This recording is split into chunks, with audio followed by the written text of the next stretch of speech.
Welcome everybody to the New Fly Fisher. I'm your host, Colin McEwen. In today's show, we're going to fly fish for largemouth bass and panfish in the lake that's just behind me. Now, what's interesting about this lake is not that many years ago, this was just an abandoned quarry. In fact, it was filled with garbage. Thanks to some concerned citizens, the local conservation authority, and new environmental laws, this land was reclaimed. In today's show, we're going to talk about how this was done, and we're also going to talk about how you can do something in your community to reclaim areas like this. It's going to be a great show. Stay with us.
The New Fly Fisher is sponsored by the Atlantic Salmon Federation, Bank of Montreal MasterCard, Ducks Unlimited, Canada's conservation company, Teton Fly Reels, Hodgman Outdoor Products.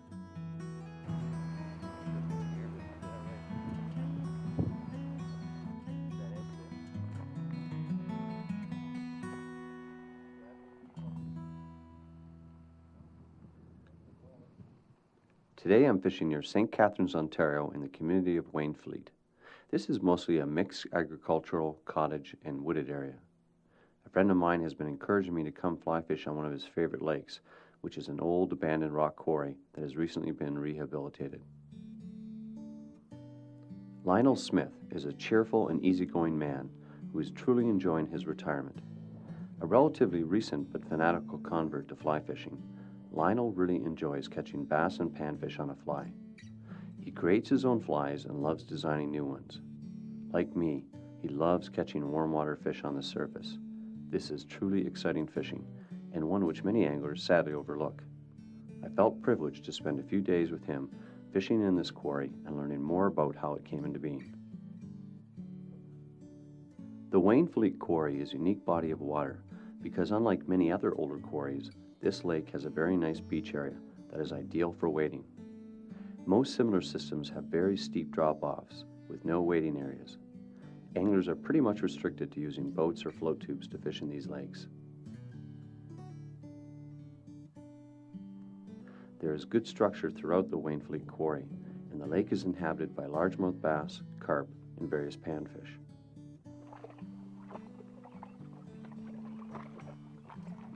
Lionel has told me that they have caught bass up to 8 pounds in size, so I was quite excited about the prospect of catching some nice fish.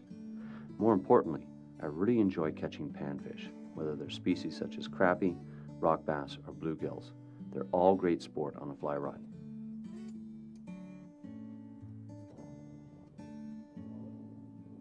Visually, catching fish with surface flies is probably one of the greatest attractions people have for fly fishing. Certainly this type of fishing does not have the finesse of dry fly fishing, but the key here is that it is effective, deadly, and most importantly, fun. Some of my favorite surface flies to use include Stephen's frog, also known as the black froggy of death, Taps bug, foam poppers, and Dilberg slider. Lionel likes to use a small stacked popper, which I like to refer to as a Smith Special. If he chooses to fish below the surface, Lionel likes to use one of his own designs again, this pattern known as Anne's Leech. However, for the next few days, Lionel and I will try our luck using strictly surface flies.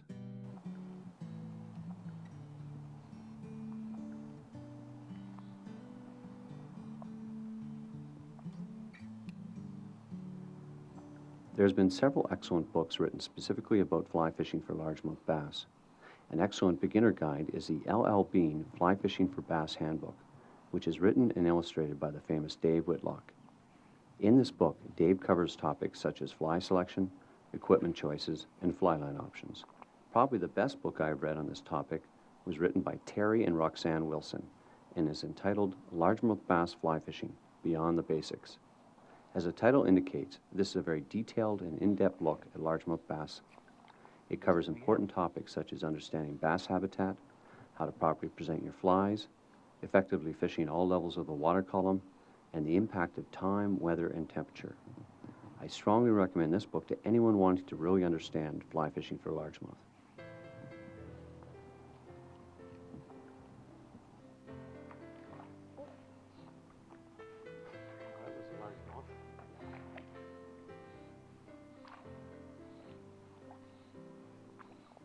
Hit that on the surface.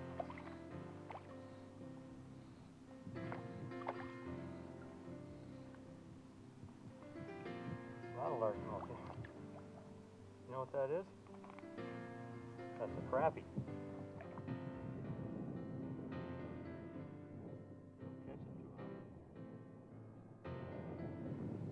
Okay, there you go.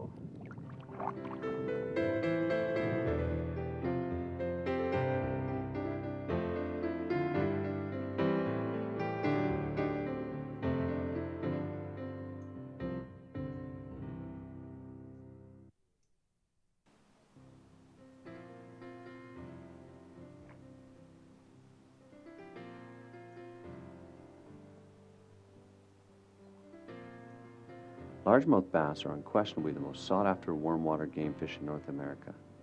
They have a remarkable ability to adapt to their surroundings and thrive in a broad spectrum of water types and temperature ranges. Their splashy surface takes and acrobatic battles have made them a favorite of millions of anglers throughout North America. More recently, many hardcore bass anglers have turned to using fly rods in order to increase both the challenge and enjoyment of largemouth bass fishing. Like saltwater fly fishing, warm water fly fishing is one of the fastest growing segments of this sport. Now that's a decent sized largemouth. Look how fat he is. Okay. Back you go. He's been eating well. I guess he must like my hand. He doesn't want to leave.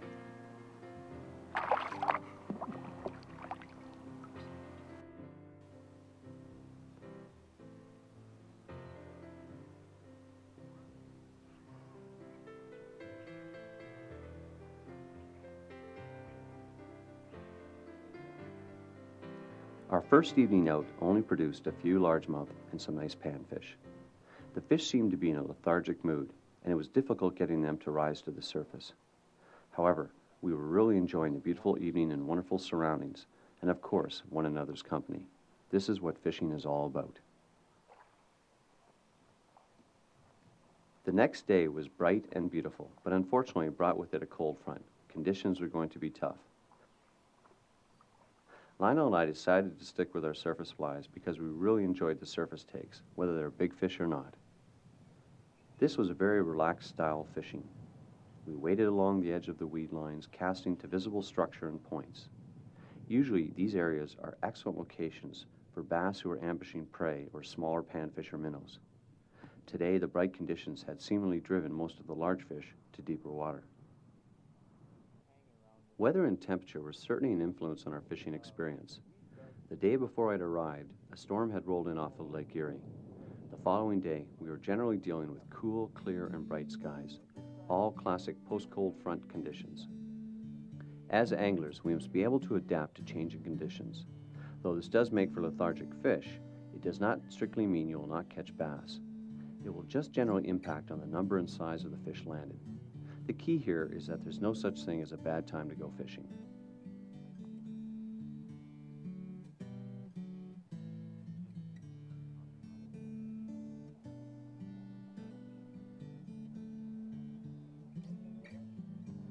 As in any fly fishing requiring a retrieve, Lionel and I experimented to try and hit on the right pace which would trigger aggressiveness. A popular retrieve I use for both largemouth and smallmouth is a short strip followed by a short pause. I usually find the pause will be when the fish will strike. Another method is to use a short but relatively quick retrieve. This will often trigger inactive fish into coming to the surface. The leader setup I favor is similar to the one I use for most bass fishing, with the exception of nymphing or when I'm casting very small dry flies. Simplicity is the key in this design, which favors the use of a heavy butt section, usually 20 to 25 pound test, of 5 to 6 feet in length. This is looped to a tippet of 3 to 4 feet, usually in an 8 pound test. Good abrasion resistant material is usually best because of the weeds. Though this rig is simple, the fact is you do not need a complicated tapered leader setup when casting fairly large surface flies. The setup I usually prefer is a weight forward 6 or 7 line matched to a moderate to fast action rod. To learn more about the flies we're using today for bass and panfish, or to learn more about other patterns we use in our series, then please visit us on the World Wide Web at www.thenewflyfisher.com.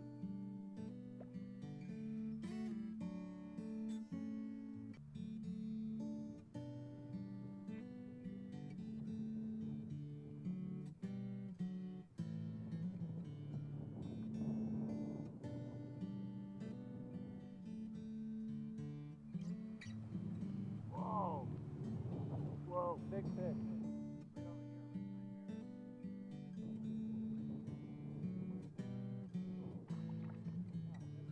The water in the flats we are fishing had been somewhat clouded by the high winds of the previous day. Visible structure or weed lines were difficult to detect when determining where to aim your cast. Since largemouth bass rely upon structure nearly all the time, we needed a means of logically locating them. The best method of dealing with this type of predicament is to use a fan cast approach. Fan casting is simply casting systematically through the 360-degree arc, searching for active fish. Usually I start from left to right and then take 3 to 4 steps and repeat the process. This may seem tedious and slow, but it does pay off in these water conditions. Once you locate one fish, there's usually more in the same location, as bass typically school in groups of 3 or more.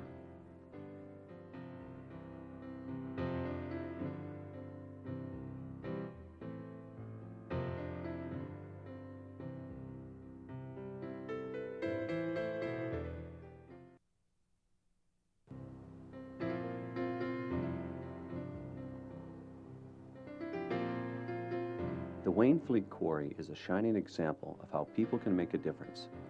New environmental laws, an active and motivated conservation authority, coupled with concerned citizens and volunteers, have led to the successful reclamation of this former dump site. In just 4 short years, this quarry has become a vibrant ecosystem, an excellent fishery, and a valued recreational area for residents. I had an opportunity to meet with some of the people who were involved in the successful project, and they discussed how it all came about. The MAP program that deals with rehabilitation of abandoned pits approached the Conservation Authority to let us know about their funding program, and we sat down with them, looked at what we might be able to do to help improve the habitat, not only for the aquatic, but the things that help feed the aquatic system, some of the terrestrial elements as well. And they came back in about 3 years ago now and did some aquatic planting, some aquatic structure installations, and worked on the nearshore terrestrial elements as well. While the water levels were coming up, we received calls from adjacent landowners letting us know that water levels were also coming up in their basements. So to this day, we operate 2 pumps at the quarry that help to maintain water level at a pretty stable level right now. Some changes were made that sort of gave the quarry environment a bit of a kickstart, and that has accelerated nature's restoration. Our program is called the Management of Abandoned Aggregate Properties Program, also known as MAP, and it was created basically out of legislation in the province of Ontario known as the Aggregate Resources Act. And that act requires that all active aggregate producers in the province of Ontario in designated areas contribute 6 cents for every ton of aggregate that they sell. Half a cent goes directly into the MAP program. And that money provides funding for the rehabilitation of old abandoned pits and quarries in the province of Ontario. And it also pays for research that we undertake that looks into alternative techniques for rehabilitation of abandoned pits and quarries. When we first saw this site, we contacted the landowner, who was the Niagara Peninsula Conservation Authority, about the rehabilitation, and they were excited about trying to create some new shoreline habitat, some shallower areas where we could increase habitat for things like fish and turtles and frogs and insects and things like that. One of the primary things that we did on this site was to create a demonstration wetland cell, and the reason for that was to try and introduce some substrate into a shallow area that we could plant with aquatic plants to create a wetland. The Conservation Authority had another site, and we salvaged about 500 aquatic plants, such as arrowhead and sedges and rushes, from that site. We dug up approximately 100 cubic meters of muck soil that we imported to this site and spread about 6 inches thick in one specific area of the site that was fairly shallow. And that provided us with an appropriate substrate to then put our plants back in. And in addition to that, to try and create some habitat for turtles and birds, we also erected a number of snags and sunning logs for turtles. We placed woody debris into the wetland cell. We also created snake hibernacula on the site, which are essentially rock piles that provide areas for snakes to live in and reproduce in. One of the primary enhancement projects that we undertook at this quarry was to try and improve the water quality. The reason we felt the need to do that was because there is a municipal drain that drains the stormwater runoff from the community in this area, as well as surrounding farm fields, and it brings that water into this quarry. One of the problems is that water has a lot of sediment in it and nutrients, and it was having an impact on the water quality. What we wanted to try and do was direct the flow of that water into the area that you see to my right, that is filled with cattails and other sorts of aquatic vegetation that has the ability to uptake some of that nutrient and sediment. So what we did was we constructed a 150-meter long berm of crushed stone that was available on the site. And we built a berm about half a meter high for that length, and we wrapped it in filter cloth. And the purpose for doing that was the filter cloth would trap a lot of that sediment coming in from the municipal drain, and we knew that as soon as it trapped that sediment, it would provide a suitable medium for growing plants. And as you can see along this quarry shelf now, there is a very healthy and diverse community of plants growing, which are further enhancing the ability of that berm to take up nutrient and sediment that may be coming in through that municipal drain and contributing to improving the water quality in this quarry. We've had a great deal of interest from the community in helping to make this a more natural setting. We've had the Boy Scouts out doing tree planting, various school groups and community groups that have all had an interest in coming out to do something as simple as picking up garbage to planting trees and building cribs for the bass habitat over on the other side of the quarry. The hunting and the fishing fraternity have always eyeballed this spot and thought it's a great opportunity to create a good habitat and a nice resource for recreation. If you want to know more about the MAP program or obtain a copy of their instructional video on the work they do, then please contact them through their website.